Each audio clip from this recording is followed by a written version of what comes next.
चिन्ह खड़ा होता है इस तरह के जब फैसले आते हैं, क्योंकि ये फैसला कुछ उसी तरह का फैसला है जो कुछ दिन पहले महाराष्ट्र की अदालत के अंदर एक फैसला आया कि ट्रेन ब्लास्ट के जो आरोपी है वो ट्रेन ब्लास्ट के आरोपी को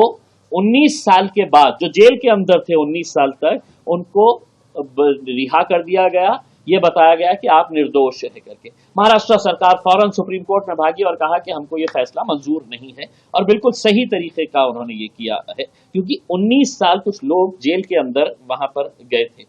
सवाल ये पैदा होता है कि अब ये फैसला अगर आया है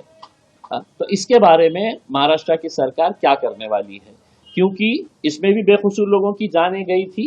हम जब ये धमाका हुआ था 2006 में और आज 2025 के अंदर हम सवाल क्या उठा रहे हैं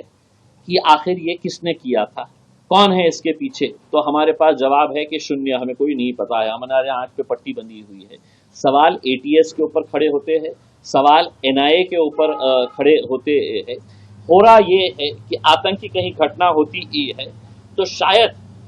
सड़क चलते हुए आदमी को उठाकर लेके आओ, उसके ऊपर कहीं तो भी कुछ आरोप बना दो और उसको बोलो कि अब तू 10, 15, 20 साल तू खुद लड़ते रहे और ये केस से तू अगर बाइज्जत बरी हो सकता है तो हो जा, नहीं तो जेल के अंदर ही सड़ और वहीं पे मार।